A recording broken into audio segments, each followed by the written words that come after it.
Welcome back to our channel. நம்ம எங்கே இருக்கோம்னு பார்த்தீங்கன்னா திருக்கடையூர் அமிர்தகடேஸ்வர் கோயிலில் தான் இருக்கோம். சம்பந்தர், அப்பர், சுந்தர் ஆகிய மூவராலும் தேவாலல் பாடல் பெற்ற காவேரி தென்கரை தலங்களில் 47வது சிவத்தலமாகும். அமிர்தமே லிங்கமாக அமைந்துள்ளதாக கூறப்படுகிறது. இத்தலத்தில் இறைவன் மார்க்கண்டேயருக்காக யமுனை உதைத்து அருளினார் என்பது தொன்னம்பிக்கை. இங்கே மூலவர் பார்த்திங்கன்னா அமிர்தகடேஸ்வரர், அம்மன் அபிராமி, உற்சவர் காலசம்காரமூர்த்தி, தலவிருட்சம் வில்வம், தீர்த்தம் சிவகங்கை, கங்கை தீர்த்தம். புராண பெயர் திருக்கடூர். திருக்கடையூர் கோயில் வரலாறு. மிருகண்ட முனிவர் அவரின் மனைவி புத்திர பெற வேண்டி இறைவனை வழிபட்டு வந்தனர். அவர்கள் பக்திக்கு மெஞ்சிய இறைவன் அவர்கள் முன் தோன்றி 1000 ஆண்டுகள் வாழும் துர்க்க குணங்கள் நிறைந்த மகன் வேண்டுமா அல்லது 16 வயது வரை மட்டும் வாழும் தலை சிறந்த மகன் வேண்டுமா என்று கேட்க மிருகண்ட தம்பதியினர் 16 வயது மகனே வேண்டும் என்று வரம் கேட்டனர். மிருகண்ட தம்பதியருக்கு இறைவனர்களால் பிறந்த மார்க்கண்டேயர் சிறந்த சிவபக்தராக விளங்கினார். அவருக்கு 16 வயது நடக்கும்போது அவரின் பெற்றோர் இறைவன் கூறியபடி விதிக்கப்பட்ட ஆயுள் 16 வயதுதான் என்பதை மார்க்கண்டேயருக்கு கூறினர்.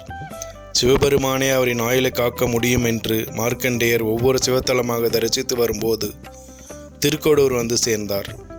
அவர் திருக்கடூர் தலம் வந்தபோது அவருடைய ஆயுள் காலம் நாள் நெருங்கியது. யமன் தன் பதவியை முடிக்கும் பொருட்டு பாசக்கயிற்றை மார்க்கண்டேயர் மீது வீசினார். யமனை கண்டு அச்சமுற்ற மார்க்கண்டேயர் தான் வழிபட்டு கொண்டிருந்த லிங்கத்தை ஆற தழுவி கொண்டார். யமனும் பாசக்கயிற்றை லிங்கத்தையும் சேர்த்து வீசினான். இறைவன் சிவபெருமான் தன்னுடைய பக்தனை காப்பாற்ற லிங்கத்திலிருந்து திரிசூலத்துடன் வெளிப்பட்டு காலனை திரிசூலத்தால் கொன்று காலனுக்கு காலனாக காலசம்கார மூர்த்தியாக விளங்கினார். பின்பு பூமாதேவி, பிரம்மா, மகாவிஷ்ணு ஆகியோரின் வேண்டுதலுக்கு இணங்கி யமனை உயிர்ப்பித்து அருள் புரிந்தார் என்று தலப்புராணம் கூறுகிறது. அபிராமி கோயில். வெளிப்பிரகாரத்தில் கிழக்கு நோக்கியவாறு அன்னை அபிராமி சன்னதி உள்ளது. சரஸ்வதி தேவிக்கும் அபிராமி பட்டருக்கும் அருள் புரிந்தவள் இந்த அன்னை அபிராமியே. இவ்வூரில் வாழ்ந்து வந்த பட்டர் ஒருவர் அன்னை அபிராமியின் மீது அளவு கடந்த பக்தி கொண்டவர். அவ்வாறு இருந்த சமயம் ஒரு முறை தஞ்சை மன்னர் 2ஆம் சரபோஜி இவ்வூருக்கு வந்தபோது இந்த பட்டரை பார்த்து இன்று என்ன தேதி என்று கேட்கிறார். அன்னை நிலையில் இருந்த பட்டர் அமாவாசை பௌர்ணமி என்று தவறாக கூறிவிடுகிறார்.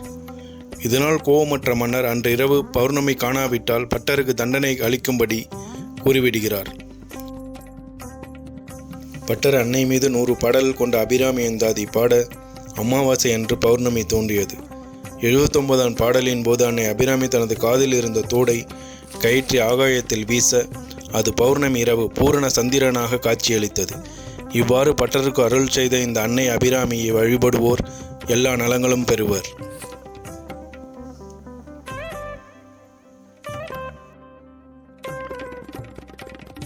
கோயில் அமைப்பு.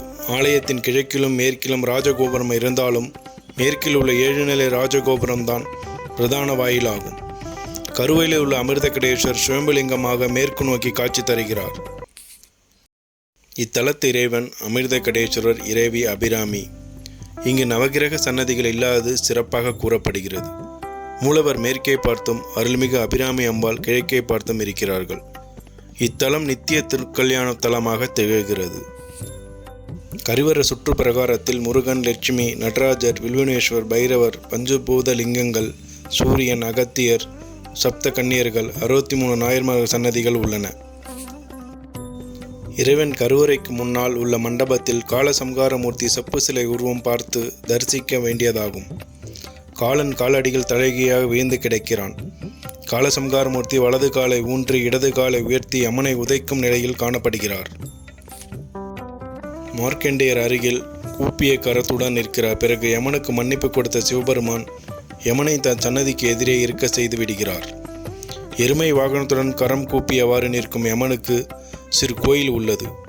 யமனுடைய பாசக்கயிறு பட்டதால் லிங்கத்தின் உச்சியில் ஒரு பிளவும் மேனியில் தழும்பும் காணப்படுகின்றன. முன்னொரு காலத்தில் தேவர்களும் அசுரர்களும் திருப்பாக்கடலை கடைந்து அமிர்தம் எடுத்து அவர்கள் பகிர்ந்தளிக்க முயலும் போது முழுமுதற் கடவுளான விநாயகரை வழிபடாத காரணத்தால் சினம் கொண்ட விநாயகர் பெருமான் இத்திருக்கோயில் ஒரு அமிர்த நிறைந்த குடத்தை ஒளித்து வைத்தார். அக்குடமே பிற்காலத்தில் திருக்கோயிலில் சிவலிங்கமாக உருவானதால் அமிர்தகடேஸ்வரர் என பெயர் பெற்றார் இங்குள்ள மூலவர். இப்படி செய்த விநாயகர் இத்திருக்கோயிலில் கள்ள விநாயகர் என்று ஒரு தனி சன்னதி பெற்று கள்ளவாரணம் என பெயர் பெற்று அபிராமி பட்டர் மூலமாக ஒரு பதிக்க பாடலும் பெற்றார் இவ்விநாயகர். திருப்புகழ் முருகன். திருப்புகழில் இத்தலத்து முருகன் மீது 2 பாடல்கள் உள்ளன. இத்தலத்தில் முருகப்பெருமான் ஒரு திருமுகத்துடன் 4 திருக்கரங்களுடன் தனது தேவியர் இருவுடன் எழுந்தருளி உள்ளார். இங்கு முருகப்பெருமான் சிறு பாலனாக வடிவில் பார்வதியின் வலது பக்கம் தாயை தழுவியவாறு காட்சி தருவது காண வேண்டிய ஒரு காட்சியாகும். கார்த்திகை மாத சோமவார நாட்களில் மூலவர் சன்னதிக்கு எதிரில் உள்ள சங்கு மண்டபத்தில் வலம்புரி சங்குடன் கூடிய 1008 சங்குகள் வைத்து இறைவனுக்கு அபிஷேகம் நடைபெறும். அச்சமயத்தில் மட்டும் இறைவன் திருமேனியை வஸ்திரம் ஏதுமின்றி தரிசிக்க முடியும். காலன் பாசக்கயிறு மேலே விழுந்ததால் ஏற்பட்ட அடையாள தழும்புகளும் காலனை சம்காரம் செய்யும் பொருட்டு லிங்கத்தில் இருந்து வெடித்து தோன்றியதால் லிங்கத்தின் உச்சியில் ஏற்பட்ட பிளவும் நன்றாக தெரியும். அதேபோல முன் மண்டபத்தில் உள்ள கால சம்கார மூர்த்தியின் செப்பு சிலை வடிவம் சிவலிங்கம் 2ஆக பிளந்து அதிலிருந்து திரிசூலம் ஏந்தி கையுடன் சிவபெருமான் வெளிப்படும்படி தத்துருவமாக அமைந்துள்ளது.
ஃபஸ்ட் டைம் எங்கள் வீடியோ நீங்கள் பார்க்குறீங்கன்னா கண்டிப்பாக சப்ஸ்கிரைப் பண்ணுங்கள்.